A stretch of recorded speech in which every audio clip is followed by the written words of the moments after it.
सोचो अगर तुम्हें अचानक से एक ऐसी ताकत मिल जाए जिससे तुम आत्माओं को देख सको और फिर एक दिन तुम खुद ही बन जाओ उनका शिकारी जिनके बारे में लोग सिर्फ कहानियां सुनते हैं। एक ऐसी दुनिया जहां इंसान और आत्मा एक ही वक्त में जीते हैं, जहां एक तलवार तुम्हारी जिंदगी भी बचा सकती है और खत्म भी कर सकती है, और इन सब के बीच में एक स्कूल बॉय जिसे ना चाहते हुए भी हीरो बनना पड़ता है। तो तैयार हो जाओ एक ऐसे सफर के लिए जहाँ दोस्ती, बलिदान और एक से बढ़कर एक फाइट सीन मिलेंगे। इस कहानी में बहुत सारे जबरदस्त कैरेक्टर्स हैं जो अलग अलग रोल्स प्ले करते हैं। पहले हम इन कैरेक्टर्स को थोड़े बहुत जान लेते हैं ताकि जब कहानी मैं समझाऊंगा तो आपको कंफ्यूजन ना हो। इचिगो कुरोसाकी ये इस एनिमे का मेन कैरेक्टर है। ये एक नॉर्मल स्कूल स्टूडेंट होता है, लेकिन एक इंसिडेंट के बाद इसके पास सोल रिपर बनने की पावर आ जाती है। उसका काम होता है बुरी आत्माओं से लोगों को बचाना। ओरेहिमे इनिक ये इचिगो की क्लासमेट और क्लोज फ्रेंड है। इसके पास हीलिंग और शील्ड बनाने वाली पावर्स होती है। ये इमोशनली काफी स्ट्रॉन्ग है और अपने दोस्तों के लिए कुछ भी कर सकती है। रेंजी अबाराई एक सोल रिपर लेफ्टिनेंट है। रुकिया कुचिकी एक सोल रिपर है जिसकी वजह से इचिगो को अपनी पावर्स मिलती है। ये काम एंड सीरियस नेचर की है और स्टोरी में इसका बहुत ही इंपॉर्टेंट रोल है। उरियो इशिदा ये एक क्वेंसी है, यानी कि एक अलग ग्रुप का वॉरियर जो हॉलो नाम की बुरी आत्माओं को मारने का काम करते हैं। इचिगो के साथ इसकी राइवलरी जैसा रिलेशन है। यासुतोरा सादो इस कैरेक्टर को चैड के नाम से भी जाना जाता है। ये फिजिकली बहुत ही स्ट्रॉन्ग है और इसके दोनों हाथों में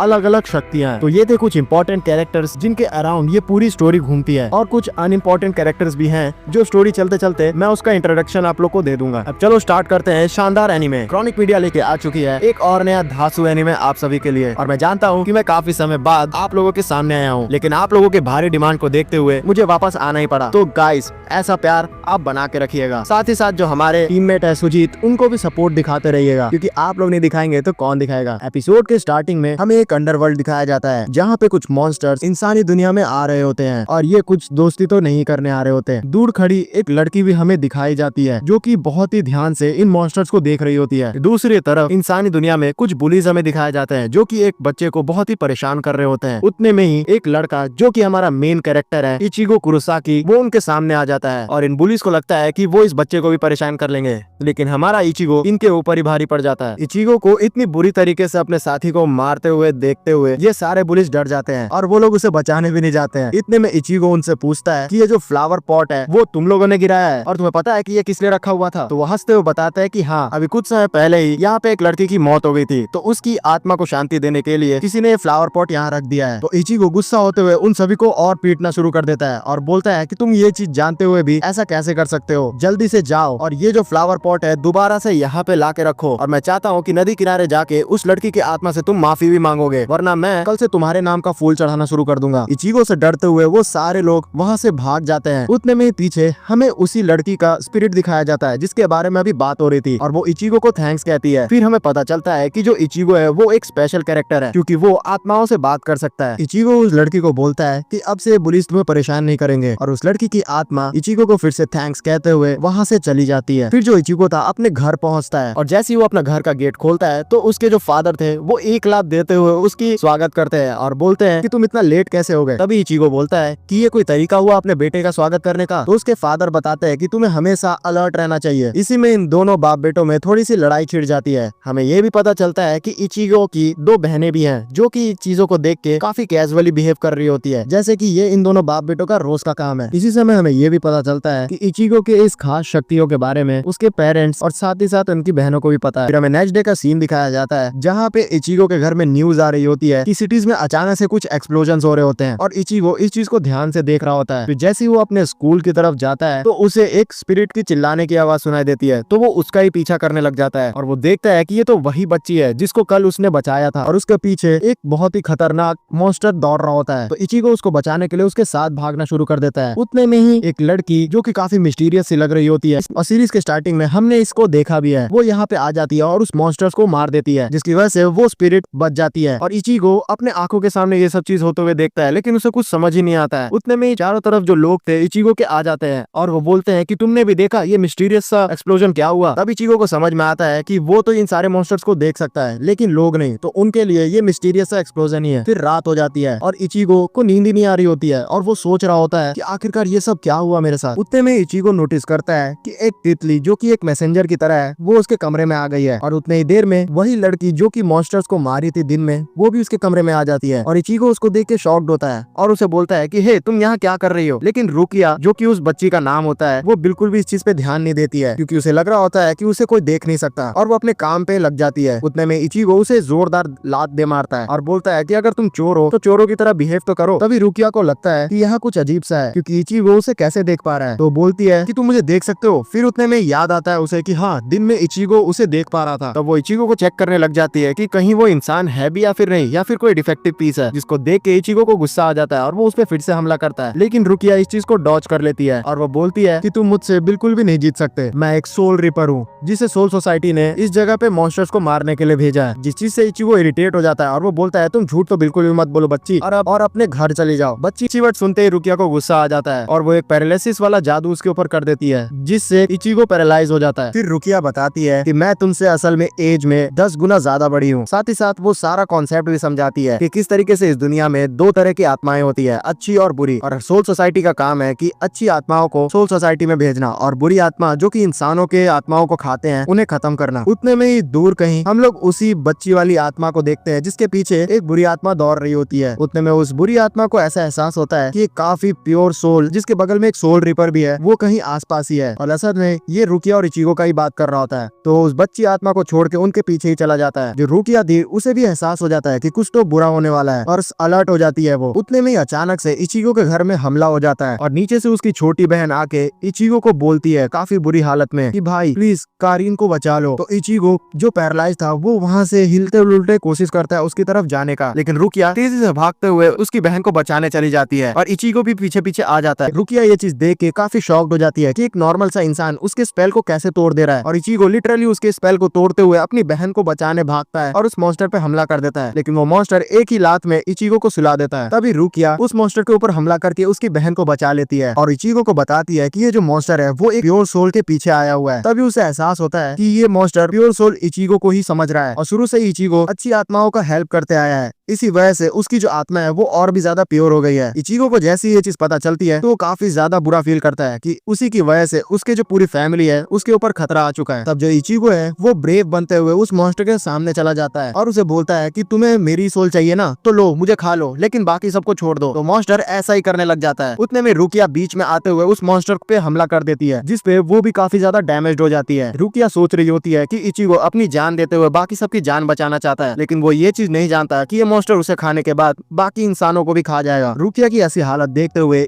इचिगो भी शॉक्ड हो जाता है। तभी रुकिया उसे बताती है कि तुम सच में अगर लोगों की जान बचाना चाहते हो तो एक काम करो, ये लो मेरी तलवार और अपने सीने के अंदर उतार दो और मेरी तरह सोल रिपर बन जाओ, तभी तुम इन लोगों की जान बचा पाओगे। तो इचिगो बिना एक सेकंड भी सोचे हुए इस चीज के लिए तैयार हो जाता है और वो रुकिया की तलवार को अपने सीने में उतार लेता है। तभी एक एक्सप्लोजन होता है और फिर हमें इचिगो और सोल रिपर का लुक दिखाया जाता है। सोचने वाली बात ये थी कि इचिगो का जो तलवार था वो उसके शरीर से भी बड़ा था और दूर खड़ी रुकिया जो कि पूरी सफेद बन चुकी थी वो सोच रही होती है कि ये कैसे हो सकता है। मैंने तो इचिगो को अपनी हाफ ताकत देने की सोची थी, लेकिन इसने जबरदस्ती मेरी सारी ताकत छीन ली। कहीं ना कहीं ये जो इचिगो है ये एक स्पेशल ह्यूमन है और ये डिफेक्टिव माल अब एक अपग्रेडेड वर्जन बन चुका है। फिर जो इचिगो था वो अपनी नई मिली हुई शक्ति का यूज करते हुए एक ही स्लैश में उस मॉन्स्टर्स को मार भी देता है। फिर हमें नेक्स्ट डे का सीन दिखाया जाता है जहाँ पे दिन की शुरुआत फिर से वैसे ही होती है। इचिगो का फादर उसे पीटते हुए जगाता है और इचिगो बोलता है कि आप मुझे नॉर्मली क्यों नहीं जगा देते। तभी उसका फादर खुश होते हुए बोलता है कि बेटे तुमने लगता है ट्रेनिंग पूरी तरीके से कंप्लीट कर लिया है, अब तुम असली मर्द बन चुके हो। तभी इचिगो नोटिस करता है कि उसके घर पे काफी सारी चीजें नॉर्मल हो चुकी है और उसके फादर बताते हैं कि यार पता नहीं रात में किसी नशेरी ने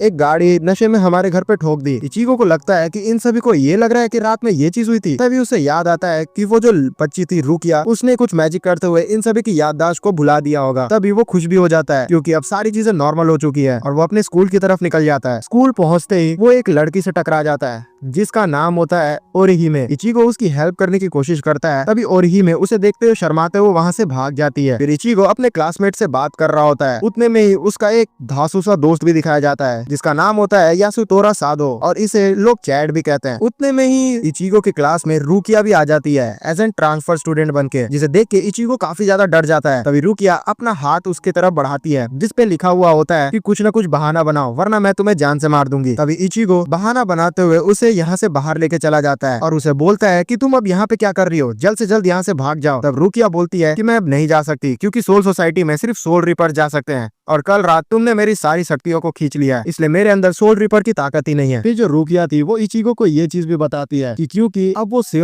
अब वो सोल रिपर नहीं है तो उसकी जगह इचिगो को उसका काम करना होगा। तभी इचिगो समझ जाता है कि रुकिया अब उससे काम निकालवाना चाहती है। तब वो नाना कहने लग जाता है और वो बोलता है कि कल रात तो मैंने इसलिए ये सब चीज कर दिया था क्योंकि मेरी फैमिली खतरे में थी, मैं अजनबियों के लिए अपनी जान खतरे में बिल्कुल भी नहीं डालूंगा। तब रुकिया काफी ज्यादा गुस्सा हो जाती है और वो एक शानदार सा ग्लव पहनते हुए उसके मुंह पे मुक्का दे मारती है और उसके बॉडी से उसकी आत्मा को बाहर निकाल देती है। ये चीज देख के इचिगो काफी ज्यादा डर जाता है और वो बोलता है कि कहीं वो मर तो नहीं गया। तो रुकिया बताती है कि डरो मत, ये तुम्हारा सोल रिपर रूप है, और फिर उसे जगह घुमाने लग जाती है और उसे बताती है कि हम जो सोल रिपर हैं बिल्कुल भी किसी पे भी भेदभाव नहीं करते हैं। तभी उसके सामने पार्क में एक जो बच्चे की आत्मा थी उसको एक मॉन्स्टर पीछा कर रहा था, जिसे देख के इचिगो उसकी तरफ उसको बचाने के लिए भागने लगता है। तभी रुकिया उसे बोलती है कि तुम अब क्यों बचाने जा रहे हो उसको, तुमने तो कहा था कि तुम दूसरों के लिए अपनी जान को खतरा नहीं डालोगे। देखो इचिगो, हम एज एन सोल रिपर बिल्कुल भी भेदभाव नहीं करते हैं, हमारे लिए सभी आत्माएं सेम है और हमें सबको बचाना होगा। हम एज एन सोल रिपर बिल्कुल भी चूज नहीं कर सकते हैं। तो तुम डिसाइड करो, क्या तुम उस बच्चे को सही में बचाना चाहते हो अपनी जान को जोखिम में डालते हुए।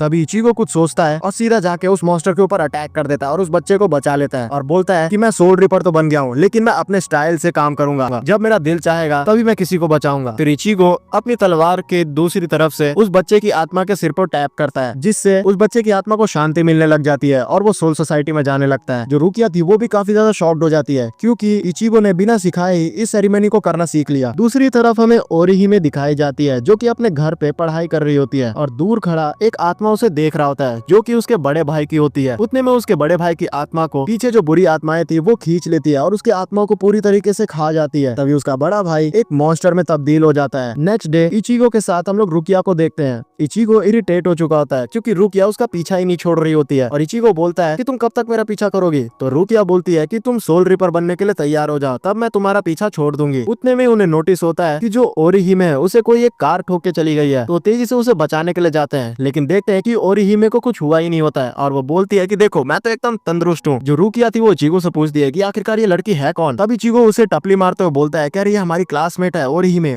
कम से कम अपनी क्लासमेट का तो नाम याद रखो। तभी ओरिहिमे और रुकिया एक दूसरे को ग्रीट करते हैं। इसी बातों बातों में जो रुकिया थी वो नोटिस करती है कि ओरिहिमे के पैर में एक पंजे का निशान होता है जो कि काफी ज्यादा स्ट्रेंज था। घर जाते वक्त इचिगो से वो पूछती है कि ओरिहिमे है कौन। तब इचिगो बताता है कि ओरिहिमे उसकी बचपन की दोस्त है और नेबर में, और वो उनकी नेबर भी है। थोड़े समय पहले उसका जो इकलौता बड़ा भाई था जो कि उसका रिश्तेदार था वो मारा गया और ओरिहिमे उस समय काफी ज्यादा रोई थी। तब से ही वो अकेले रहने लग गई है। तभी रुकिया समझ जाती है कि उस कार एक्सीडेंट से उसके भाई ने ही उसे बचाया होगा, लेकिन उस हाथ का जो निशान था वो एक इंसानी सोल का नहीं लग रहा था। फिर इचिगो पूछता है रुकिया से कि अब तुम जब सोल रिपर नहीं रही हो तो तुम रहती कहाँ पे हो। रुकिया इस बात को टाल देती है और उसे गुड नाइट बोलते हुए वहाँ से चली जाती है। फिर हमें दिखाया जाता है कि जो इचिगो है वो आराम से अपने कमरे में एंजॉय कर रहा होता है। तभी उसकी बहन उसे आके बोलती है कि क्या तुमने मेरा कहीं पजामा देखा है। तो इचिगो बोलता है कि मेरे इतने बुरे शौक नहीं है, मैं तुम्हारे पजामे का क्या करूंगा। तभी हमें बताया जाता है कि जो रुकिया है उसने उसकी बहन के पजामे चुरा लिए होते हैं और वो दरअसल इचिगो की कमरे के क्लोजेट में छुप के रह रही होती है। तभी वो अचानक से बाहर आती है और अपने ग्लव्स को पहनते हुए इचिगो की सोल रिपर रूप को बाहर निकाल लेती है। उसके ऐसा करते ही एक बहुत ही बड़ा मॉन्स्टर इचिगो के कमरे में दिखाया जाता है जो कि दरअसल ओरिहिमे के भाई से ही बना हुआ होता है और वो डायरेक्टली अटैक कर देता है इचिगो के ऊपर। ये जो मॉन्स्टर था वो काफी ज्यादा ताकतवर था, इसलिए इचिगो को भी थोड़ा दिक्कत हो रही थी इससे लड़ने में। लेकिन अचानक से ही वो जो मॉन्स्टर था उसको कुछ हो जाता है और वो यहाँ से भाग जाता है। इचिगो नोटिस करता है कि उसके मास्क के पीछे एक इंसान का शक्ल जो कि पूरी तरीके से ओरिहिमे की भाई की तरह लग रहा था और ये चीज वो रुकिया को ही बताता है। तो रुकिया बोलती है कि तुम्हें मास्क के पीछे कभी भी हॉलोस को नहीं देखना चाहिए क्योंकि हर एक जो बुरी आत्मा है वो कभी इंसानी आत्मा ही हुआ करती थी, लेकिन क्योंकि उनके अंदर कुछ न कुछ बच गया था और वो अपनी इच्छाओं को पूरी नहीं कर पाए थे, इसलिए वो सोल सोसाइटी में नहीं जा पाते हैं और उनका क्रियाक्रम भी हम लोग नहीं कर सकते हैं। तो काफी समय तक वो ऐसे भटकने के बाद हॉलो में तब्दील हो जाते हैं और वो शक्तिशाली होने के लिए इंसानों के आत्माओं को खाना शुरू कर देते हैं। उनको खत्म करने का बस एक ही तरीका है, उनके जो मार्क्स है उसको 2 हिस्सों में काट दिया जाए। दूसरी तरफ जो ओरिहिमे थी वो अपने घर में आराम से बैठ के अपने दोस्त के साथ खाना खा रही होती है और वो लोग बात कर रहे होते हैं कि कैसे इचिगो और रुकिया एक कपल्स की तरह बिहेव कर रहे हैं, कहीं वो दोनों रिलेशन में तो नहीं आ गए। तभी इनको बहुत ही जोर से एक मॉन्स्टर की चिल्लाने की आवाज आती है जो कि ओरिहिमे के भाई की आवाज होती है। दूसरी तरफ जो इचिगो था वो रुकिया से पूछने लगता है कि आखिरकार जो ओरिहिमे का भाई है वो कैसे हॉलो बन गया और तुम कह रही हो कि अब मुझे उससे लड़ना होगा। तो रुकिया बोलती है कि बिल्कुल भी भावुक मत हो,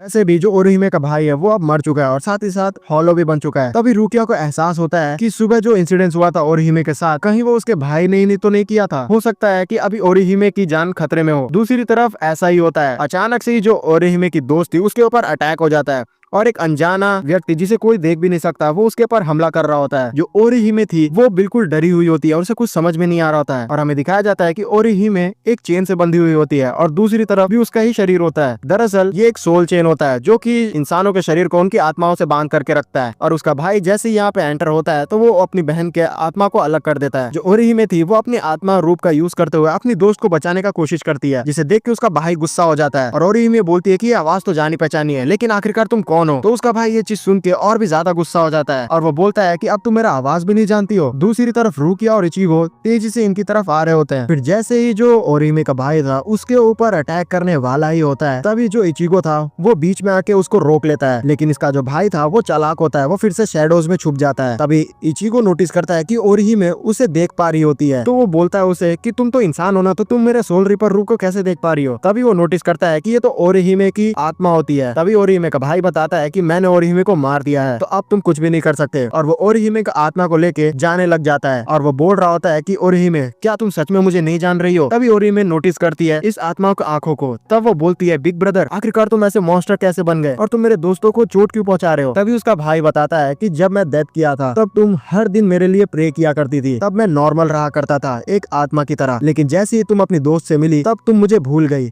और तुमने प्रे करना छोड़ दिया और जैसे जैसे तुम हाई स्कूल में गई तब तो तुम बिल्कुल तरीके से मुझे भूल चुकी थी और तुम्हारे प्रे करने की वजह से पहले मैं अच्छा हुआ करता था और क्योंकि तुमने ये चीज छोड़ दिया तो अब मैं ऐसा बन गया हूँ, तो तुम ही इसके गुनहगार हो। और वो पकड़ते हुए अपनी बहन को मारना शुरू कर देता है। तब इचिगो ओरिहिमे को बचाने की कोशिश में बोलने लगता है कि तुम कैसे बड़े भाई हो? बड़े भाइयों की काम होता है कि वो अपने छोटे भाई बहनों की हिफाजत करे। तब बोलता है वो कि मैंने वैसा ही किया, तुम जानते क्या हो, बचपन से ही हमारे माँ बाप ने हमें छोड़ दिया था, तब मैंने ही ओरिहिमे को पाला है और मेरे मरने के बाद उसने मुझे भूल दिया। और इचिगो के ऊपर वो हावी होना शुरू हो जाता है। तभी ओरिहिमे इचिगो को हारते हुए देख के अपने भाई के सामने आके उसे हक कर लेती है और उसे बोलती है कि मेरे भाई मैं तुमसे सॉरी कहना चाहती हूँ, मैं जानती हूँ कि ये मेरी ही गलती है। मैंने ही आपके मरते वक्त आपसे रिक्वेस्ट की थी कि प्लीज आप मुझे छोड़ के मत जाइए, जिसकी वजह से आपके शरीर के अंदर एक गिल्ट रह गया और आप मेरी वजह से आत्मा के रूप में घूम रहे हो। लेकिन मैं आपको बताना चाहती हूँ कि अगर मैं ऐसी आपके पास रह गई तो फिर मैं कभी भी इंडिपेंडेंट नहीं बन पाऊंगी और मैं आपके बारे में सोचती रहूंगी। इसलिए मैंने सोचा कि मैं आपको दिखाऊं कि किस तरीके से मैं आपके बिना भी खुश हूँ, जिसकी वजह से आपको भी मुक्ति मिल जाए। लेकिन सच में मुझे बिल्कुल भी नहीं अंदाजा था कि मेरे इस एक्ट से आप और भी ज्यादा अंदर से खोखले हो जाएंगे, मुझे माफ कर दीजिए। इन सारी बातों को सुनने के बाद जो ओरिहिमे का भाई था वो अजीब से दर्द में चला जाता है। तो इचिगो रुकिया से पूछता है कि ये क्या हो रहा है? तो रुकिया बताती है कि जो ओरिहिमे का भाई है वो अपने इनर हॉलो से लड़ रहा है। कहीं ना कहीं जो रुकिया का भाई है उसे जबरदस्ती हॉलो बनाया गया है और वो इन सारी बातों को सुनने के बाद ये चीज जान चुका है कि उसे अपनी बहन को बचाना ही होगा। सारे लड़ाई के बाद जो ओरिहिमे का भाई था उसका असली शक्ल सामने दिख जाता है, जिसे देखते ही जो ओरिहिमे थी वो फाइनली चैन की सांस लेती है और वहीं पे बेहोश हो जाती है और उसकी हालत नाजुक होने लगती है। तब रुकिया बताती है कि अभी भी हम इसे बचा सकते हैं क्योंकि इसकी जो सोल का चेन है वो उसके शरीर से बंधा हुआ है और वो उसे हील करने लग जाती है। जो ओरिहिमे का भाई था वो काफी ज्यादा गिल्ट महसूस करता है और वो नोटिस करता है कि ओरिहिमे अभी भी उसका गिफ्ट किया हुआ की चेन अपने ऊपर पहनती है ताकि वो उसे भूल ना सके। तभी वो इचिगो का तलवार लेता है और अपने आप को मारने लग जाता है। इचिगो उसको रोकने की कोशिश करता है कि तुम ऐसा मत करो, लेकिन रुकिया बोलती है कि तुम इसमें बुरा बिल्कुल भी मत फील करो। एक हॉलो को मारना एक प्योरिफिकेशन का टास्क ही है, इसका मतलब है कि उसकी जो आत्मा आजाद होते हुए सोल सोसाइटी में जा रही है, तो तुम उसे बिल्कुल भी मत रोको। तो इचिगो फिर ऐसा होने देता है और ओरिहिमे का भाई अपने आप को स्टैब कर लेता है, जिसकी वजह से उसे शांति मिल जाती है और ओरिहिमे इस चीज को नोटिस करती है और वो काफी ज्यादा इमोशनल हो जाती है। फिर हमें नेक्स्ट डे का सीन दिखाया जाता है जहाँ पे ओरिहिमे अपनी सारी दोस्तों को बता रही होती है कि किस तरीके से कल रात दो सुमो पहलवान ने उसके घर में हमला कर दिया था और आपस में लड़ाई करते हुए उसके घर को डैमेज कर दिया। इस बकवास सी स्टोरी को सुनकर उसकी दोस्त सब भी उसका मजाक उड़ाने लगती है कि तू फिर से इतने घटिया स्टोरी को लेके आ गई। दूर खरा इचिगो भी इस चीज को सुन के काफी ज्यादा हैरान होता है कि ये कैसा स्टोरी बता रही है ये। तभी रुकिया बताती है कि मैंने अपने डिवाइस का यूज करते हुए इसकी याददाश्त को कल रात ही गायब कर दिया था और इसी डिवाइस का यूज करते हुए इचिगो के परिवार को भी उसने झूठी कहानियां दिलवा दी थी ताकि उन्हें बिल्कुल भी सच्चाई का पता न चल सके। तभी इचिगो इन सारी चीजों को देख के फाइनली एक प्रॉपर सोल रिपर बनने के लिए तैयार हो जाता है और रुकिया इस चीज से काफी खुश होती है। फिर हमें नेक्स्ट सीन में हमारा चैड अपने दोस्तों के साथ बैठा हुआ दिखाया जाता है जो कि एक तोते के ऊपर बात कर रहे थे कि किस तरीके से ये तोता पक्का श्रापित है, क्योंकि इतने समय में जो कोई भी इसका मालिक बना है उसकी बहुत ही बुरी तरीके से मौत हो गई है। तभी अचानक से कंस्ट्रक्शन साइट से ऊपर से इनके ऊपर एक बड़ा सा स्टील का रॉड गिरने लग जाता है। सबको बचाने के लिए जो चैड था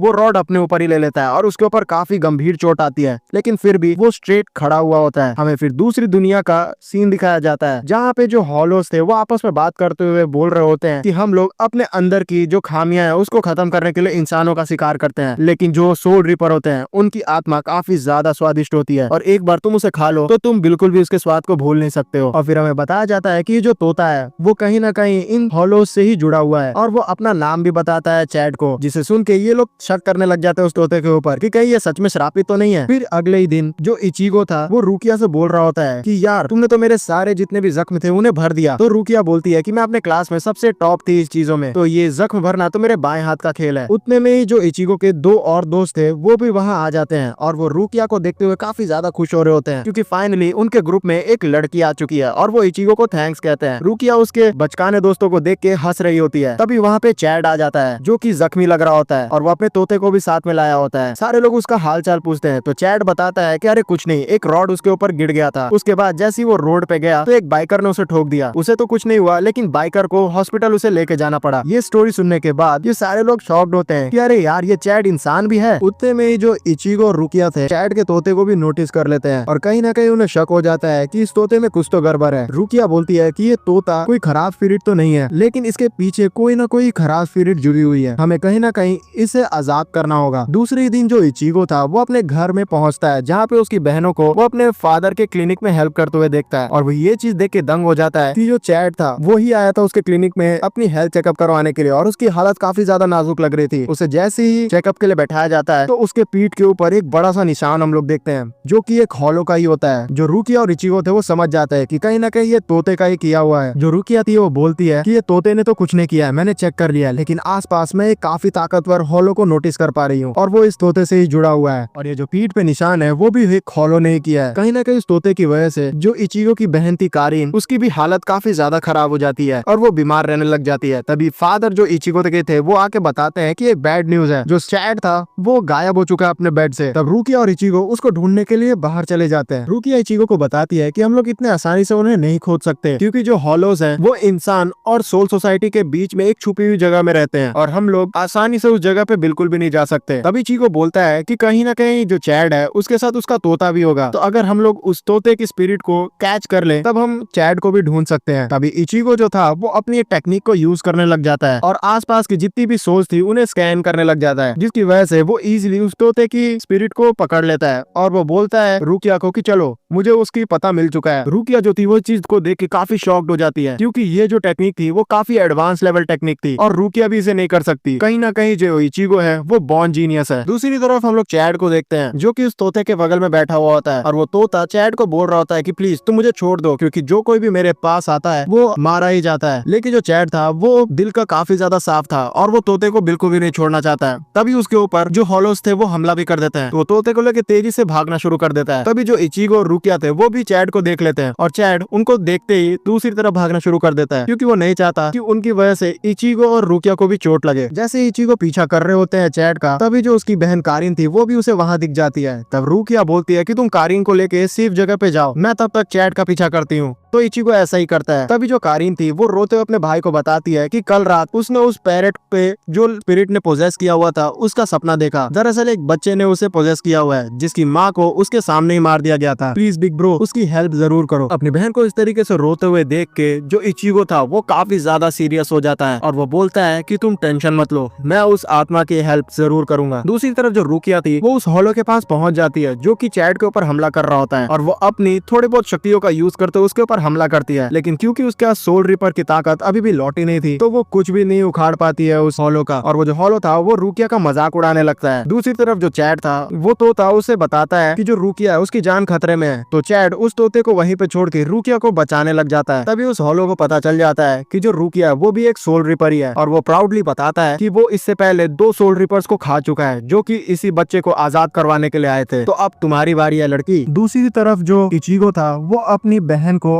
आराम से सुला देता है। और वो इस चीज से काफी ज्यादा टेंशन में था कि जो उसकी बहन थी वो कभी भी रोया नहीं करती थी। लास्ट टाइम जो उनकी दोनों बहनें थी वो तब रोई थी जब उनकी माँ की डेथ हुई थी, और उस समय तो वो बच्ची हुआ करती थी। लेकिन जैसे जैसे वो बड़ी हुई तो वो जिम्मेदार भी हो गई। उसकी छोटी बहन ने घर का पूरा काम संभाल लिया। साथ ही साथ जो उसकी थोड़ी बड़ी बहन थी वो बिल्कुल भी रोती ही नहीं थी। वो किसी भी सिचुएशन में टफ ही रहा करती थी। लेकिन आज उसे अपनी बहन को रोते हुए देख के काफी ज्यादा ही बुरा लग रहा है। इसलिए वो ठान लेता है कि वो अपनी बहन को रोने तो नहीं देगा, और इचिगो तेजी से उस हॉलो की तरफ भागना शुरू कर देता है क्योंकि उसे अपना बदला तो चुकाना है। दूसरी तरफ जो रूकिया थी वो काफी बुरी हालत में हो चुकी थी क्योंकि उस हॉलो ने उसे पकड़ लिया होता है और उसका गेम बचने ही वाला होता है कि तभी जो अपना चैट था वो एक दे मुक्का उस हॉलो में मारता है, जिसकी वजह से जो हॉलो था दूर जाके गिरता है। और रूकिया इस चीज को देख के काफी शॉक्ड होती है। उसे लगता है कि कहीं चैट भी उस आत्मा को देख तो नहीं सकता है, लेकिन उसका डाउट क्लियर हो जाता है जब वो नोटिस करती है कि जो चैट है वो हवा में ऐसे ही मुक्के चला रहा है। लेकिन फिर भी ये काफी शॉकिंग था कि एक इंसान का मुक्का इतना ज्यादा ताकतवर है कि वो हॉलो को डैमेज दे पा रहा है। जो हॉलो था वो भी नोटिस कर लेता है कि चैट उसे देख नहीं सकता, इसलिए वो उसे चिढ़ाता है। लेकिन चैट उसकी आवाज तो सुन ही सकता है, तो वो एक और मुक्का उसे दे मारता है, जिसे देख के जो रूकिया थी वो भी बहुत ही ज्यादा एकदम अपने एग्जिस्टेंस पे शक करने लगती है। तभी जो हॉलो था वो स्मार्टली एक मूव चलता है, वो हवा में उड़ना शुरू कर देता है और वो बोलता है कि अब मुझे पकड़ के दिखाओ। जो रूकिया थी वो चैट को बोलती है कि अब हम लोग उसका कुछ भी नहीं कर सकते, वो हवा में तैर रहा है। तभी जो चैट था वो बोलता है कि तुम मुझे बस उसका डायरेक्शन बताओ। तब जो रूकिया थी वो वैसा ही करती है और बगल में जो पोल गड़ा हुआ था बिजली का, चैट उसे उखाड़ लेता है सनी देओल की स्टाइल में और सीधा उस पोल से ही उस हॉलो को दे मारता है, जिससे वो जमीन पे आके गिरता है। इन दोनों को लगता है कि इसने उस हॉलो को हरा दिया। तभी जो उस हॉलो के छोटे छोटे पैक्स थे वो आके इन दोनों को पकड़ लेते हैं और ये हॉलो फिर जीत का जश्न मनाने लग जाता है। लेकिन जो चैट था वो अपने ब्रूट फोर्स से ही उन सारे मॉन्स्टर्स को हटा देता है और साथ ही साथ रूकिया को भी आजाद कर देता है। रूकिया को गोदी में उठाते हुए वो उस हॉलो की तरफ फेंक देता है। लेकिन जो हॉलो था वो चालाक निकलता है, वो कुछ लीचीज को रूकिया के ऊपर फेंक देता है, जिसकी वजह से वो जमीन पे आके गिर पड़ती है और फिर वो उन लीचीज को ही ब्लास्ट करवा देता है, जिससे रूकिया काफी डैमेज हो जाती है। फिर जो वो हॉलो था वो चैट को चिढ़ाने लगता है कि तुम अपने दोस्त को भी नहीं बचा सकते। उतने में ही जो उस हॉलोस के साथी थे वो उस तोते को भी वहाँ पे लेके आ जाते हैं और उसे एज एन होस्टेज ट्रीट करने लगते हैं। तभी जो चैट था वो तोते को बचाने की कोशिश करता है, लेकिन रूकिया उसे बोलती है कि तुम टेंशन मत लो, ये जो हॉलो है वो मेरे पीछे आया है, और वो वहाँ से भागना शुरू कर देती है। तभी उस हॉलो जो थे वो उसका पीछा करने लग जाते हैं और उसको काफी ज्यादा डैमेज भी देने लग जाते हैं। लेकिन रूकिया चालाक थी, वो सीधा इचिगो के डायरेक्शन में भाग रही होती है और ऐसा ही होता है, जो इचिगो था वो उस हॉलो के ऊपर हमला भी कर देता है। तभी रूकिया इचिगो की हेल्प करती है उसके सोल रिपर अवतार में उसे लाने के लिए, और जैसे ही वो ऐसा आता है तो डायरेक्टली उसके ऊपर अटैक करने लग जाता है। लेकिन जो चैट था उसे कुछ समझ ही नहीं आता है क्योंकि वो ये चीज देख के डर चुका होता है कि जो इचिगो है उसके बॉडी ऐसे जमीन पे कैसे पड़ी हुई है, कहीं वो मर तो नहीं गया। तब रूकिया उसे बताती है कि तुम टेंशन मत लो, तुम इस तोते को लेके यहाँ से चले जाओ, जो इचिगो है वो हमारे लिए उस मॉन्स्टर से लड़ रहा है। इचिगो उस हॉलो से लड़ते हुए बोलता है कि कहीं तुमने ही तो उस बच्चे की माँ को उसके सामने नहीं मारा था। तब वो हॉलो बोलता है कि अच्छा, तो तुम्हें भी उस स्टोरी के बारे में पता चल गया। दरअसल हॉलो बनने से पहले मैं एक सीरियल किलर हुआ करता था और मैं उस बच्चे की माँ के ऊपर हमला कर दिया था, लेकिन सही समय पे उस बच्चे ने मेरे पैर को पकड़ लिया, जिसकी वजह से मैं बालकोनी से गिर गया और मारा गया। लेकिन उसी समय मैं हॉलो में तब्दील हो गया और मैंने कसम खा ली कि इस बच्चे से मैं बदला लेके रहूंगा। मैंने उसकी माँ को तो मार ही दिया, साथ ही साथ उस बच्चे की आत्मा को इस पैरेट के अंदर डाल दिया और फिर इस बच्चे को मैंने कहा कि अगर वो 3 महीने तक मुझसे भागने में कामयाब हो जाता है तो मैं उसकी माँ को जिंदा कर दूंगा। दरअसल ये सारी बातें हॉलो ने झूठ कही थी उस बच्चे से, क्योंकि एक मरे हुए इंसान को कोई भी जिंदा नहीं कर सकता और जो अपनी सेडिस्ट डिजायर थी ये हॉलो उसे ही पूरा करना चाहता था। तभी से इस पैरेट को कोई भी अगर पालता है तो वो उसी समय मारा जाता है, क्योंकि हॉलो ही उसे मार देता है। और इस बच्चे को रोते हुए देख के उसे काफी ज्यादा मजा आता है। जब भी वो बच्चा रोया करता था अपने आप को हारते हुए देख के, तो ये हॉलो उसे बोला करता था कि क्या हुआ बच्चे, तुम्हें अपनी मम्मी से नहीं मिलना। इस चीज को सुन के जो इचिगो था वो काफी ज्यादा गुस्सा हो जाता है और वो सीधा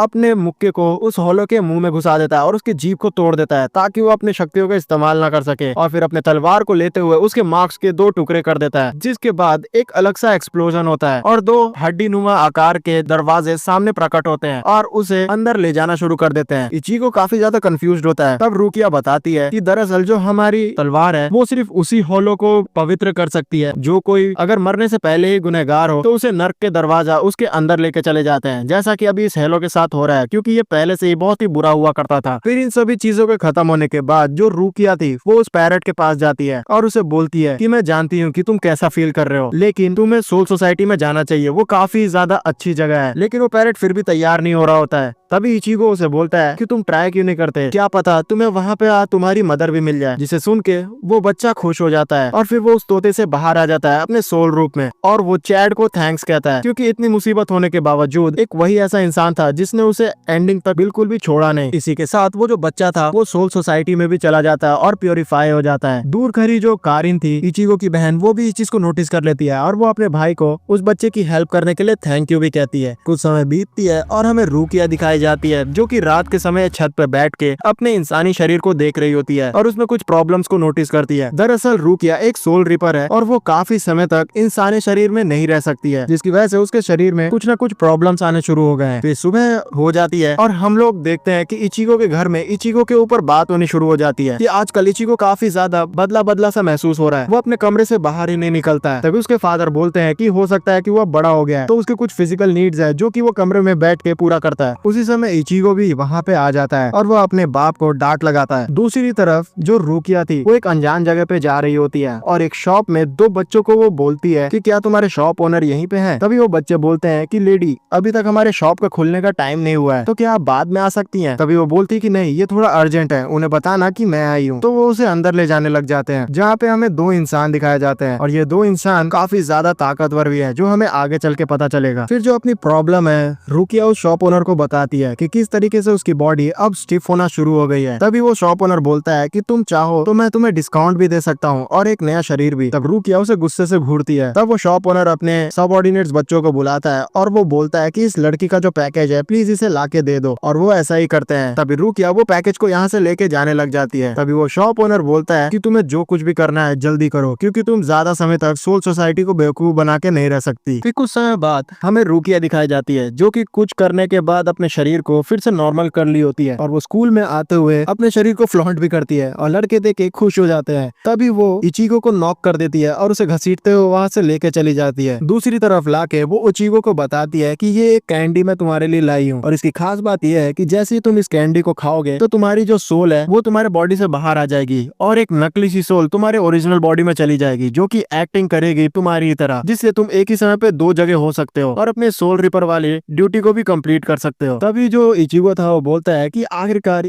ये जो बोतल है वो डक की शेप में क्यों है? तब रूकिया बोलती है कि अरे मुझे तो ये बनी शेप में चाहिए था, लेकिन अब मुझे डक की शेप का मिला तो मैं क्या करूं? जिस पे इचिगो समझ जाता है कि रूकिया को बनीज बहुत पसंद है, तो रूकिया गुस्सा हो जाती है कि ये सब बात करने का ये अभी सही समय नहीं है। तभी जो इचिगो था वो उस पिल को खा लेता है। उतने में जो उसकी सोल रिपर वाली रूप थी वो उसके बॉडी से बाहर निकलने लग जाती है। फिर जो फेक सोल थी वो भी इचिगो के बॉडी को कंट्रोल कर लेती है और फिर रूकिया और इचिगो उसे ऑर्डर देते हैं कि आखिरकार उसे पूरे दिन क्या करना है और इस चीज के लिए वो तैयार भी हो जाता है। तभी रूकिया इचिगो को घसीटते हुए उनके मिशंस कंप्लीट करने के लिए लेके चली जाती है और इनके जाते ही जो फेक सोल इचिगो के बॉडी में आई थी वो अपना असली रंग दिखाने लग जाती है। दूसरी तरफ हमें वही शॉप दिखाया जाता है जहाँ से रूकिया इस प्रोडक्ट को लेके आई थी और वहाँ पता चलता है कि ये जो प्रोडक्ट था वो डिफेक्टिव पीस में से उस बच्ची ने निकाल के दे दिया होता है रूकिया को, जिसे सुनने के बाद जो उस बच्ची का भाई था वो उसे काफी ज्यादा बुली करना शुरू कर देता है और बोलता है कि तुम हमेशा गड़बड़ी करती हो। तभी उस शॉप का ओनर जो था वो बोलता है कि हमें जल्द से जल्द इस चीज को ठीक करना होगा, क्योंकि वो जो सोल है वो काफी ज्यादा तबाही भी ला सकती है। दूसरी तरफ वो जो फेक सोल थी वो इचिगो को बॉडी में स्ट्रेचिंग करना शुरू कर देती है और वो स्ट्रेचिंग करते हुए एक जोरदार लात लोहे पे भी दे मारती है, जिससे वो लोहा ही टूट जाता है। जिससे पता चलता है कि ये जो सोल है काफी ज्यादा ताकतवर भी है और वो फिर बड़े बड़े जंप्स भी लगाना शुरू कर देती है। दूसरी तरफ हमें इचिगो की क्लास दिखाई जाती है जहाँ पे ओरिही में आराम से लंच कर रही होती है और अपने दोस्तों से बात कर रही होती है। उतने में जो इचिगो के अंदर आत्मा थी वो एक जोरदार जंप लगाते हुए अपने क्लास में खिड़की की तरफ से आ जाती है, जिसे देख के ओरिही की जो दोस्त थी वो काफी ज्यादा डर जाती है और वो बोलती है कि तुम ऐसा कैसे कर सकते हो, हमारी जो क्लास है वो काफी ज्यादा ऊंचाई पे है। तभी वो जो आत्मा थी एक रोमियो की तरह एक्ट करती है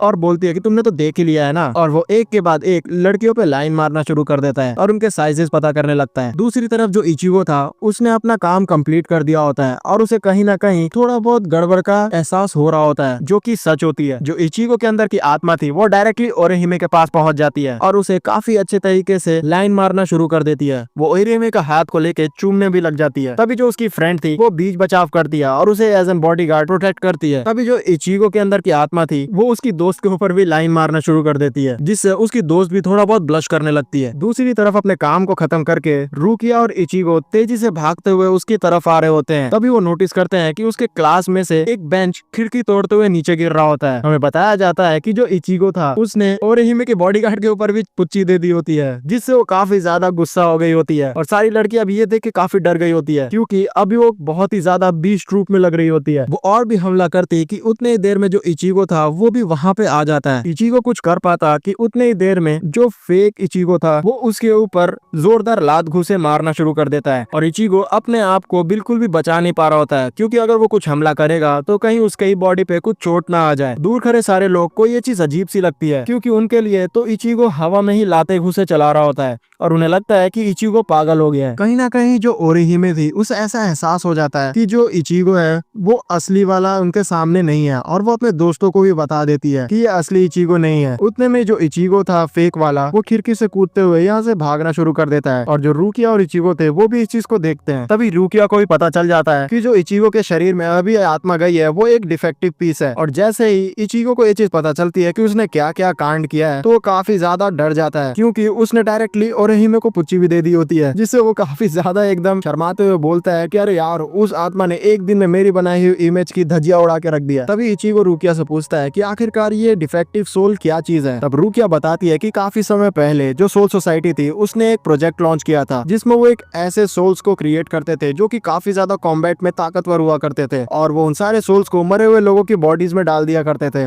जो कि फिर जाके हॉलो से लड़ाई किया करते थे। लेकिन ये जो प्रोजेक्ट था वो फेल हो गया और सारे जितने भी डिफेक्टिव सोल्स थे उन्हें बर्बाद कर दिया गया। लेकिन वो इस चीज से शॉक्ड है कि अभी तक एक डिफेक्टिव सोल इतने अच्छे कंडीशन में कैसे बचा हुआ है। इन सारे स्टोरीज को सुन के जो इचिगो था उसे भी बुरा लगता है उन सारे डिफेक्टिव सोल्स के लिए, और वो सोचता है कि ये क्रिएटर जो था वो काफी ज्यादा बुरा था। जब तक उसे काम था उन सारे डिफेक्टिव सोल्स की, तब उसने उनका काम लिया, और जैसे ही काम बिगड़ने लगा तो उसने उसे मार दिया। अभी वो कैसा फील कर रहा होगा उसके बॉडी में आने के बाद। दूसरी तरफ हम लोग देखते हैं कि वो जो डिफेक्टिव सोल था वो काफी ज्यादा एंजॉय कर रहा होता है इचिगो के शरीर में। यही सब खेल कूद में वो जो फेक इचिगो था वो नोटिस करता है कुछ बच्चों को गेम खेलते हुए, और वो एक जो बच्चा था वो बोलता है कि अब मैं अपने जो कैरेक्टर है उसको डिलीट करने वाला हूँ, क्योंकि इस कैरेक्टर का अब मेरे पास कोई भी काम नहीं है। जिसे सुन के जो इचिगो था फेक वाला वो काफी ज्यादा गुस्सा हो जाता है, क्योंकि कहीं ना कहीं जो डिफेक्टिव सोल थी उसे इसकी स्टोरी अपने जैसी लगती है कि कैसे उसके क्रिएटर्स ने उसे क्रिएट किया, लेकिन जैसे ही काम नहीं बना तो उसे डिलीट भी कर दिया। तो इसलिए गुस्से में वो उस बच्चे के ऊपर हमला करने वाला होता है। तभी जो इचिगो था वो सामने आके उसके अटैक को रोक लेता है। दूसरे सीन में हम लोग देखते हैं कि जितने भी शॉप ओनर्स थे वो आपस में तैयारी करने लग जाते हैं, क्योंकि उसे जो डिफेक्टिव इचिगो की आत्मा थी उसे खत्म करने जाना था। साथ ही साथ जो बच्ची थी जिसकी गड़बड़ की वजह से ये सारा चीज हुआ था वो माफी भी मांग रही होती है, लेकिन जो शॉप ओनर था उसे बोलता है कि कोई बात नहीं, इतनी छोटी छोटी गलतियां तो होते रहती हैं। फिर ये सारे लोग निकल जाते हैं। उतने में ही हमें इचिगो और फेक इचिगो के बीच में लड़ाई भी दिखाई दे रही होती है। दोनों में घमासान लड़ाई तो हो रही होती है, लेकिन जो रुकिया थी उसे फिर से एक हॉलो के होने की एहसास होती है और उसे इस नोटिफिकेशन के पीछे जाना पड़ता है, और इचिगो को भी अपने फेक इचिगो को छोड़ के यहाँ से जाना पड़ता है। जो फेक इचिगो था वो इस चीज से ही चिढ़ा हुआ था कि किस तरीके से ये लोग अभी मुझे ही गलत मान रहे हैं, जबकि मैं यहाँ पे गलत नहीं हूँ। उतने में ही उसे भी एहसास होता है कि कोई हॉलो यहाँ पे आया हुआ है और वो उन बच्चों पे अटैक कर रहा है जिन पे अभी वो गुस्सा हुआ था। फिर वो सोचने लग जाता है कि क्या उसे इन सारे बच्चों को बचाना चाहिए या फिर मरने देना चाहिए। दूसरी तरफ हम उन बच्चों को आराम से बैठा हुआ देखते हैं, और उन्हें तो बिल्कुल भी अंदाजा नहीं था कि एक हॉलो उनके ऊपर अटैक करने वाला है और उनकी बत्ती गुल होने वाली है। और वो हॉलो जैसे ही इनके ऊपर अटैक करता उतने में ही जो फेक इचिगो था वो उस हॉलो पे अटैक कर देता है और इन बच्चों को सही समय पे बचा लेता है। उस भगदड़ में उन बच्चों को भी पता चल जाता है कि कुछ तो गड़बड़ है, तो वो भी भागना शुरू कर देते हैं। फिर जो फेक सोल था इचिगो की वो लड़ाई करने लग जाता है उस हॉलो से, लेकिन उस पे हॉलो भारी पड़ने लग जाता है। एक जगह वो जाके कोने में फंस जाता है। तभी जो इचिगो और रुकिया थे वो भी वहाँ पे आ जाते हैं, और इचिगो इस चीज को देखता है कि किस तरीके से फेक सोल उस हॉलो से लड़ रहा है, तो सही समय पे आके वो उसे हॉलो से बचा लेता है। जिसपे हॉलो इचिगो से पूछता है कि तुम मुझे बचाने क्यों आए, मैं तो तुम्हारा दुश्मन था ना। लेकिन इचिगो बोलता है कि ये ढक्कन, मैं तुझे नहीं बचा रहा, यहाँ देख तू मेरे शरीर के अंदर है और मेरे शरीर को डैमेज पहुंचा रहा है, इसलिए मैं अपने शरीर को बचा रहा हूँ। इतने में इन दोनों के ऊपर छुप के जो हॉलो था वो अटैक करने वाला होता है, और ये लोग तो अपने ही वर्बल फाइट में इंगेज थे, लेकिन सही समय पे ये दोनों हॉलो के ऊपर ही अटैक कर देते हैं और बहुत ही ज्यादा हॉलो पे अपना गुस्सा निकालना शुरू कर देते हैं। जो इचिगो था वो एक ही स्लाइस में हॉलो की हालत पतली कर देता है और वो हॉलो दूसरी तरफ गिरना शुरू कर देता है। ये चीज फेक इचिगो नोटिस कर लेता है और उसे पता चलता है कि उसी साइड तो वो बच्चे भी हैं, तो तेजी से जाता है उस हॉलो को मारने के लिए ताकि वो उन बच्चों के ऊपर ना गिरे, और एक लात में ही वो हॉलो की बत्ती गुल कर देता है। लेकिन इतने में ही जो फेक इचिगो था वो जमीन में नीचे गिरने लगता है छत से। सही समय पे इचिगो उसे बचा लेता है और उसे बोलता है कि तू इतना रेकलेसली मेरे बॉडी में रहते हुए बिहेव नहीं कर सकता, मेरी बॉडी खत्म भी हो सकती है। और वो गुस्सा करता है। लेकिन इचिगो फिर नोटिस करता है कि किस तरीके से जो बच्चे हैं वो अपनी टीचर्स को ये सारे इंसिडेंट्स के बारे में बता रहे होते हैं। तो इचिगो समझ जाता है कि ये जो फेक सोल है वो असल में बच्चों को बचा रहा था। और इचिगो इस चीज के लिए इससे भी पूछता है कि आखिरकार उसने इन बच्चों को क्यों बचाया। तो फेक सोल बताता है कि मैं किसी को भी इस तरीके से मरने नहीं दे सकता। इचिगो भी समझ जाता है कि ये फेक सोल भले ही फेक सोल है बट इसके अंदर अच्छी आत्मा है। फिर फेक सोल बताना शुरू करता है कि तुम्हें पता भी नहीं होगा कि मैंने कितना दुख देखा है। जब हमें बनाया गया था उसी समय पे हमें डिस्ट्रॉय करने का भी ऑर्डर दे दिया गया। तुम्हें यकीन नहीं होगा कि मैं कितना ज्यादा डर डर के रहा करता था। मेरे आंखों के सामने मेरे जितने भी दोस्त थे वो सारे मारे जा रहे थे। मैं किसी तरीके से अपनी मौत का इंतजार कर रहा था डर डर के। लेकिन लास्टली मुझे मौका मिला और मैं फैक्ट्री से भाग गया। मैं हर समय डर डर के ही रह रहा था और मुझे इस चीज से बहुत ही ज्यादा नफरत हो गई थी कि कोई मेरे मौत का फरमान ऐसे ही कैसे निकाल सकता है और कोई कैसे डिसाइड कर सकता है कि मैं कब मरूंगा। उसी दिन से मुझे इस चीज से भी चिढ़ मच गई कि कोई भी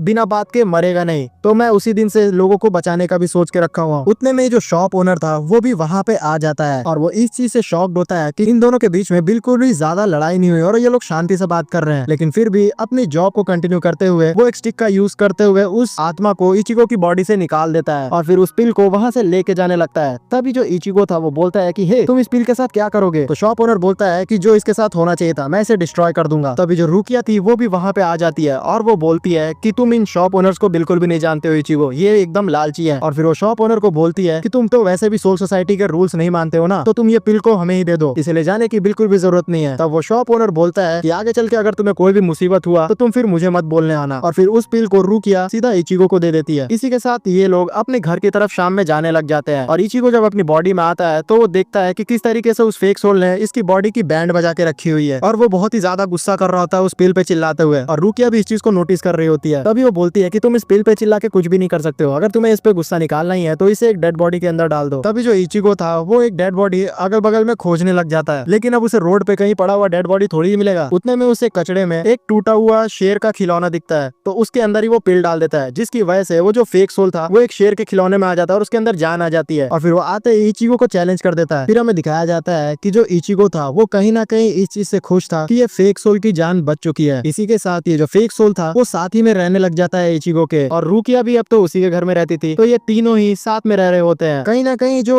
इचिगो की बहन थी उसे भी शक हो रहा होता है कि इचिगो कुछ ना कुछ तो उससे छुपा रहा है, लेकिन वो इस चीज को इग्नोर करती है और फिर उसे बोलती है कि हे तुम्हारे जो दोस्त हैं वो तुम्हें स्कूल ले जाने के लिए आए हुए हैं। तभी जो इचिगो था वो तेजी से तैयार होता है और फिर भागता है अपने स्कूल की तरफ। लेकिन उतने में उसे डेट अपने घड़ी में दिखता है तो वो कुछ सोचने लग जाता है। दूसरी तरफ स्कूल में जो ओरी में थी वो अपने दोस्तों के साथ डिस्कशन कर रही होती है कि आखिरकार वो लोग बड़े होकर क्या बनना चाहते हैं और वो इस चीज को पेंटिंग में उतार रहे होते हैं। उतने में ही जो ओरीहिमे की दोस्त थी वो नोटिस करती है कि इचिगो अपने दोस्तों के साथ खड़ा तो जरूर है क्लास में बट वो खोया खोया सा लग रहा है। और वो ओरीहिमे को बताती है कि तुम लिख के ले लो। जो इचिगो है वो अपने अंदर के दुख को छुपा रहा है और वो कहीं ना कहीं कल बिल्कुल भी नहीं आएगा स्कूल। फिर शाम हो जाती है जहाँ पे अपने कमरे में आने के बाद इचिगो रुकिया से बोलता है कि क्या मैं बस कल के लिए अपनी सोल रिपर की नौकरी से छुट्टी ले सकता हूँ। जिसपे जो रुकिया थी वो स्ट्रेट अवे उसे मना कर देती है और बोलती है कि ये कोई जॉब ऐसी नहीं है जिसपे तुम छुट्टी ले सको। जिसपे इचिगो शांत होते हुए उसे बताता है कि कल ही वो दिन था जिस दिन मेरी मॉम मारी गई थी, या तो मैं कहूँ उन्हें मार दिया गया था। फिर रात हो जाती है और हमें दिखाया जाता है कि जो इचिगो है वो सोने की कोशिश कर रहा होता है लेकिन उसकी माँ की मौत का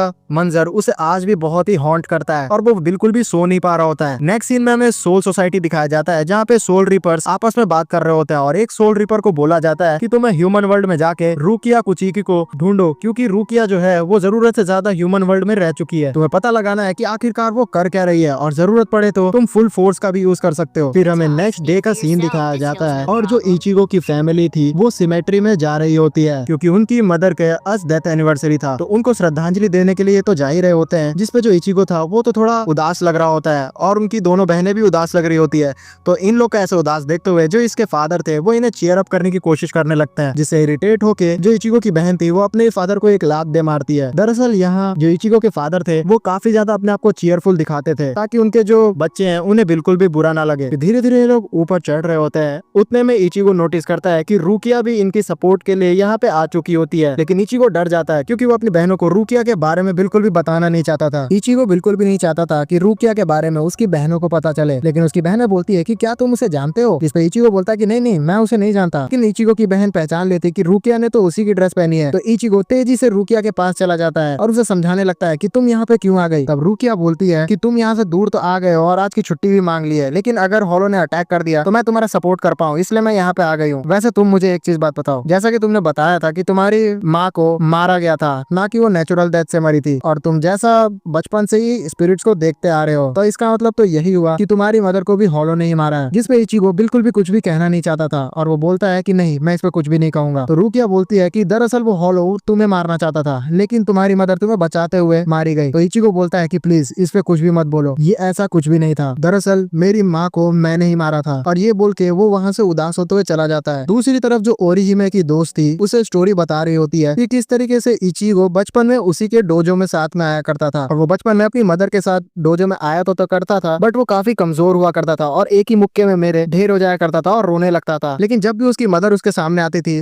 तो वो हंसने लगता था, चाहे वो कितने भी दर्द में रहे, वो अपनी मदर के सामने हमेशा स्माइल किया करता था। लेकिन फिर कुछ समय बाद हमें पता चला कि इचिगो की माँ किसी हादसे में मारी गई, और उनकी मौत के अगले दिन इचिगो स्कूल भी नहीं आया। मैं जब उसे ढूंढने के लिए गई तो मैंने इचिगो को एक नदी किनारे रोता हुआ पाया, जहाँ पे उसकी माँ की मौत हुई थी। वो हमेशा से अपने आप को ही गुनहगार मानता था अपनी माँ के मौत के लिए, और ये सारा स्टोरी बताते हुए ओरिहिमे की दोस्त भी रोने लगती है। दूसरी तरफ हम लोग रुकिया को देखते हैं, जिसे अचानक से किसी सोल रिपर की प्रेजेंस का एहसास होता है और वो उसे ढूंढते हुए चली जाती है। जो पीछे फेक इचिगो था वो भी इस चीज को महसूस कर रहा था और वो तेजी से इचिगो को इसके बारे में बताने के लिए चला जाता है। फिर हमें इचिगो दिखाया जाता है जो कि आज भी उस पल को याद कर रहा होता है कि किस तरीके से उसकी माँ की मौत हुई थी। दरअसल जब इचिगो अपने डोजो से शाम के समय अपनी माँ के साथ घर जा रहा होता है तो उसे अचानक से नदी किनारे एक लड़की की आत्मा दिखाई देती है और वो उसे बचाने की कोशिश करता है, लेकिन उसके बाद का उसे याद नहीं। बस उसे जब होश आया तो उसने देखा कि उसकी माँ उसे बचाते हुए मारी गई है। दूसरी तरफ जो इचिगो की बहन थी वो प्रेयर कर रही होती है अपनी मदर के ग्रेव के सामने, और जो छोटी बहन थी वो रोना शुरू कर देती है, जिसपे बड़ी बहन बोलती है कि अब माँ को मरे हुए थोड़ा टाइम हो चुका है और हम लोग बड़े भी हो गए, तो हमें स्ट्रॉन्ग रहना होगा। जो इचिगो के फादर थे वो भी अपनी बेटियों को हंसाने की कोशिश करते हैं। दूसरी तरफ हम लोग रुकिया को देखते हैं जो कि सोल रिपर से बात कर रही होती है, और सोल रिपर उसे पहचानते हुए बोलता है कि तुम वही फेमस रुकिया कुचिकी हो ना, जो कि कुचिकी फैमिली से आती है। लेकिन रुकिया को उसके बारे में बिल्कुल भी कुछ नहीं पता था, तो बताता है कि तुम कुचिकी फैमिली से आती हो, साथ ही साथ काफी टैलेंटेड भी हो। मैं तुम्हारे कॉलेज में 2 साल सीनियर था, लेकिन फिर भी जो रुकिया थी उसे पहचानती नहीं है। तो बोलता है कि अरे यार मुझे याद करो, मैं भी थोड़ा बहुत पॉपुलर हुआ करता था। उसके इतना बोलने पे लास्टली जो रुकिया थी उसे पहचान लेती है। तभी वो हंसते हुए फिर सीरियस मुंह बनाता है कि रुकिया, अब सोल अकेडमी वाले लोग तुम्हारा और इंतजार नहीं कर सकते हैं। वो जानना चाहते हैं कि तुम्हें इतना टाइम क्यों लग रहा है, क्या तुम उस ऑरेंज बाल वाले लड़के पे प्यार में गिर चुकी हो। उतने में ही जो इचिगो था वो वहाँ पे आ जाता है और वो उस आदमी से बोलता है कि तुम यहाँ पे आखिरकार कर क्या रहे हो, और वो अपना इंट्रोडक्शन देते हुए बताता है कि वो रुकिया का सब्स्टिट्यूट सोल रिपर है। इस सब्स्टिट्यूट सोल रिपर के बारे में सुनते ही जो सोल रिपर आया था वो सीरियस मुंह बना लेता है और बोलता है कि ये एक क्राइम है और इसकी सजा अब रुकिया को मिलती ही रहेगी, और वो सीधा अटैक करने के लिए रुकिया की तरफ बढ़ जाता है। समय रहते जो इचिगो था वो सोल पिल खाते हुए अपने सोल रिपर के रूप में आ जाता है और उस आदमी का अटैक को रोक लेता है। वो ये चीज देखते ही काफी शॉक्ड होता है कि एक ह्यूमन होते हुए वो तेजी से सोल रिपर रूप में आ गया, काफी इंटरेस्टिंग हो तुम। फिर इन दोनों के बीच फाइट स्टार्ट हो जाती है कि तभी जो रुकिया का फोन था उसके ऊपर एक पावरफुल हॉलो के आसपास होने की नोटिफिकेशन आती है और वो इस चीज को फील करती है। तभी जो ये दोनों थे वो भी फाइट रोकते हुए वो चीज देखने लगते हैं और इन्हें भी लगता है कि हाँ ये हॉलो काफी ताकतवर है। तभी इचिगो इस हॉलो की तरफ जाने लगता है रुकिया के साथ और फिर रास्ते में बोलता है रुकिया को कि तुम जानना नहीं चाहती कि आखिरकार मेरी मदर का डेथ कैसे हुआ था। तभी रुकिया बोलती है कि अभी वो सब बात करने का सही समय नहीं है, वैसे भी तुम इस बात को बताने के लिए मेंटली प्रिपेयर्ड नहीं हो और मैं उस दिन का इंतजार करूंगी जब तुम खुद से अपने इच्छा अनुसार मुझे ये चीज बताओगे। अभी के लिए जो हॉलो है वो हमारा मेन टारगेट है। दूसरी तरफ जो सोल रिपर आया था रुकिया को पकड़ने के लिए वो सोच रहा होता है कि आखिरकार अब वो करे तो करे क्या, क्योंकि वो इन दोनों अच्छे लोगों को बिल्कुल भी हर्ट नहीं करना चाहता है। दूसरी तरफ जो हॉलो था उसने इचिगो की दोनों बहनों को अपने कब्जे में ले लिया था और वो एज एन बेट इन दोनों को यूज करना चाहता था। इसका मतलब है कि शुरू से ही वो इचिगो को पहचान रहा था और साथ ही साथ उसकी बहनों के बारे में भी जान रहा था। कहीं ना कहीं शुरू से इस हॉलो का जो टारगेट है वो इचिगो ही है और ये इतना स्मार्ट है कि वो ट्रिक्स का यूज करते हुए जो सोल रिपर से उनको मारता है, जिससे जो इचिगो था वो बाकी सारे लोगों के साथ अपनी बहन के सामने आ जाता है और उन्हें बचाने की कोशिश करता है। उतने में वो जो हॉलो था उसका शकल भी दिखाया जाता है हमें, जो कि एक मार्क्स के टाइप का दिख रहा होता है। वो इचिगो को देखते हुए हंसने लग जाता है और बोलता है कि तुमने भले ही अपनी एक बहन को बचा लिया हो, लेकिन मेरे पास दूसरी भी है और तुम उसे कैसे बचाओगे। उतने में रुकिया और जो दूसरा सोल रिपर था वो भी वहाँ पे आ जाता है। तभी वो जो हॉलो था वो सामने एक लड़की को भी खड़ा कर देता है और इचिगो उसे देख के एकदम शॉक्ड होता है, क्योंकि ये वही लड़की थी जिसको बचपन में उसने बचाने का ट्राई किया था और जिसकी वजह से उसकी माँ की मौत हो गई थी। फिर जो रुकिया थी वो बताती है इचिगो को कि ये जो हॉलो है वो जाना ही जाता है अपने ट्रिप्स एंड ट्रिक्स के लिए, क्योंकि ये काफी तरीके के छलावा का यूज करता है सोल रिपर्स को मारने के लिए। और ये जो लड़की है वो बस एक डॉल है इसकी, जिसे ये ट्रिक करता है पवित्र सोलो को अपनी तरफ अट्रैक्ट करने के लिए। ये कभी भी डायरेक्टली अटैक नहीं करता है। और तो और ये जो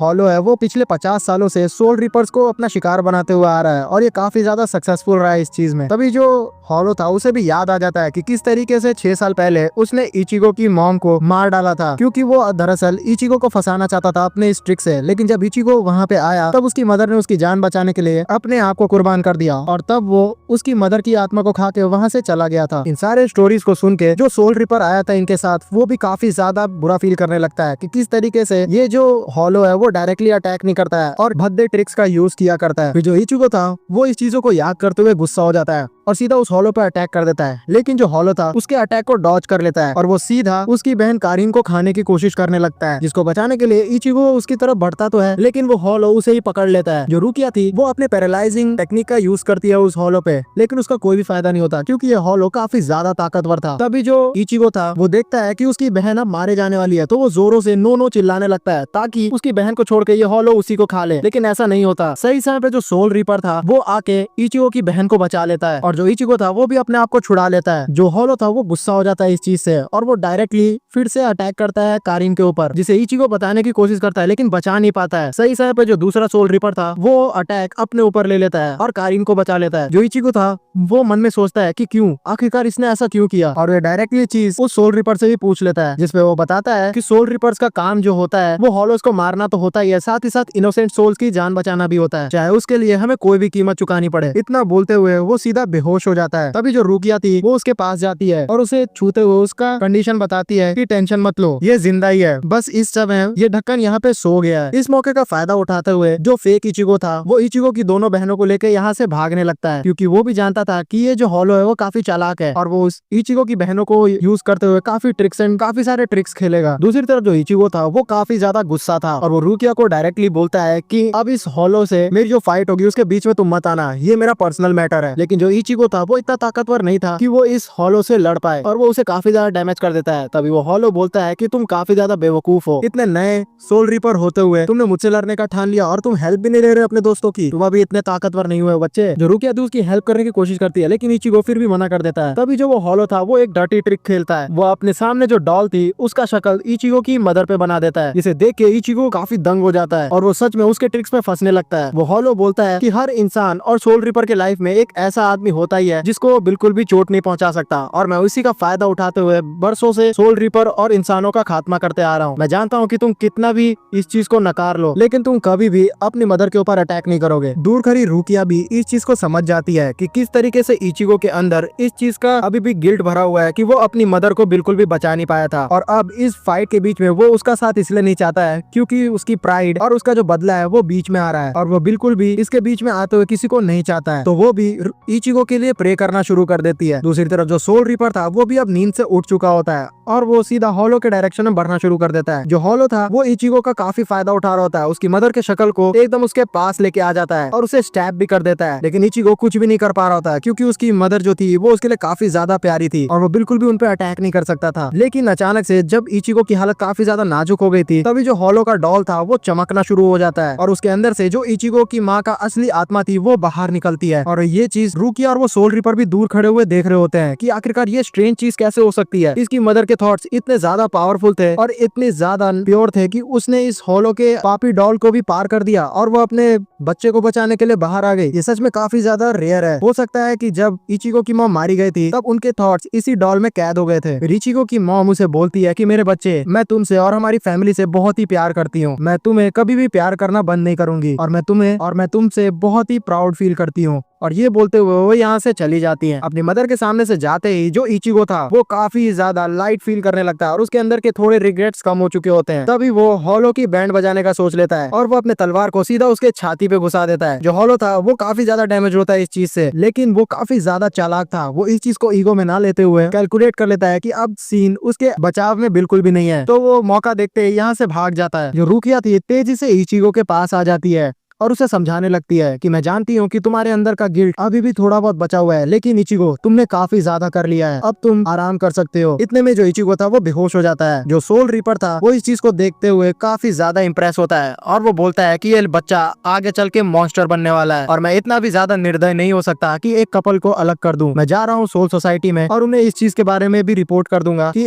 अभी रुकिया को और भी टाइम लगने वाला है। फिर सीन चेंज होता है और हम लोग इचिगो की फैमिली को देखते हैं, जहाँ पे उसके फादर काफी ज्यादा सीरियस लग रहे होते हैं और वो कुछ चीज को आसमान में देख रहे होते हैं और वो उसे देखते ही स्माइल करने लगते हैं। इससे हमें थोड़ा बहुत अंदाजा तो होता है कि जो इचिगो के फादर है वो कोई नॉर्मल आदमी तो नहीं है, बस वो एक्टिंग करते हैं, उन्हें कुछ न कुछ राज तो पता है। कुछ समय बाद इचिगो को दिखाया जाता है जो कि अपनी मदर के ग्रेव के सामने उनसे माफी मांग रहा होता है। उतने में उसके फादर भी वहाँ पे आ जाते हैं और उसे बोलते हैं कि बच्चे तुम बिल्कुल भी अपने ऊपर गिल्ट मत लो, तुम्हारी मदर तुमसे काफी ज्यादा प्यार करती है। तभी इचिगो उसे बोलता है कि आप मुझे इतने अच्छे से कैसे बात कर सकते हैं, ये जानते हुए कि आपकी बीवी को मरने का कारण मैं ही हूँ। तभी उसके फादर हंसते हुए बोलते हैं कि बेटे मैंने उस लड़की से प्यार जरूर किया था और मैं जानता हूँ कि उसने तुम्हें बचाने के लिए अपनी जान दे दी, इसलिए अब मैं तुम्हें भी जाने नहीं दूंगा। तुम बिल्कुल भी इस चीज से गिल्ट मत लो, तुम्हारी मदर तुमसे काफी ज्यादा प्यार करती थी। इन दोनों के कॉन्वर्सेशन से हमें ये तो पता चल जाता है कि इन दोनों को काफी सारी चीजें पता है और कहीं ना कहीं इचिगो की जो फैमिली है उसके अंदर कुछ तो राज छुपा हुआ है। फिर ये चीज बताते हुए जो इचिगो के फादर थे वो यहाँ से जाने लगते हैं और हमें बताया जाता है कि जो इचिगो की माँ थी उसकी फैमिली का नाम था मसाका। कहीं ना कहीं ये जो मसाका फैमिली है वो भी कुछ राज होल्ड करती है। दूर खड़ी जो रुकिया थी वो भी इन फादर और सन के बात को सुन रही होती है। रुकिया को देखते हुए इचिगो काफी ज्यादा जोश में बोलता है कि मैं काफी ज्यादा स्ट्रॉन्ग बनना चाहता हूँ ताकि मैं इन सारे हॉलोस को खत्म कर सकूं और लोगों की जान बचा सकूं। जिसे देख के रुकिया इमोशनल हो जाती है कि अब इचिगो बड़ा हो रहा है। तो दोस्तों अभी तक जो भी हमने स्टोरी देखा उसमें हमें इचिगो की कैरेक्टर डेवलपमेंट के ऊपर ज्यादा फोकस दिखाया गया है और हमें ये भी पता चला है कि जो इचिगो था वो अपने अंदर के ही दुश्मन से लड़ रहा था। अब फाइनली जब वो उस चीज से बाहर आ चुका है तो हमें असली ताकत दिखाई जाएगी इचिगो की और कहीं ना कहीं हमें आगे इचिगो के जो फैमिली है उसके मदर और फादर दोनों तरफ की उसके बारे में भी खुलासा होगा कि कैसे इचिगो एक ह्यूमन होते हुए इतना तगड़ा सोल रिपर के ताकतों को यूज कर पाता है। इन सारे आगे की स्टोरीज को जानने के लिए आपको हमारे चैनल क्रॉनिक मीडिया को सब्सक्राइब करके रखना होगा। और हाँ, आजकल यूट्यूब पे एक नया फीचर भी आया है जिसे हाइप कहा जाता है। तो अगर आप लोग को आपके भाई का वीडियो काफी पसंद आया है तो प्लीज उसे हाइप भी कर दीजिएगा, क्योंकि उससे भी कुछ नहीं जाता आप लोगों का। और लाइक तो जरूर ही कीजिएगा और अगर देख लो और चेक कर लेना भाई, अगर सब्सक्राइब नहीं किया हुआ है तो सब्सक्राइब भी कर लो, क्योंकि तुम लोग का भाई अब 8,000 सब्सक्राइबर ही दूर है बस 1 लाख सब्सक्राइबर होने के। तो उसे सिल्वर प्ले बटन तो दिलवा ही दो। तो चलो लाइक एम रखते हैं हम लोग 500 लाइक का। जैसे वो कंप्लीट होगा तो इसका सेकंड पार्ट तुरंत ही ला देंगे। और ये एनिमे सच में बहुत ही धांसू है, ये लिख के दे रहा हूँ मैं तुम लोगों को। स्टार्टिंग थोड़ी स्लो हो सकती है लेकिन एक बार पेस पकड़ लिए तो वन पीस से भी आगे चली जाएगी। ये मैंने थोड़ा ज्यादा फेंक दिया है लेकिन हाँ उसके लेवल की है। स्टार्ट स्लो लेकिन एंड में एकदम धांसू। तो ठीक है दोस्तों, बाय।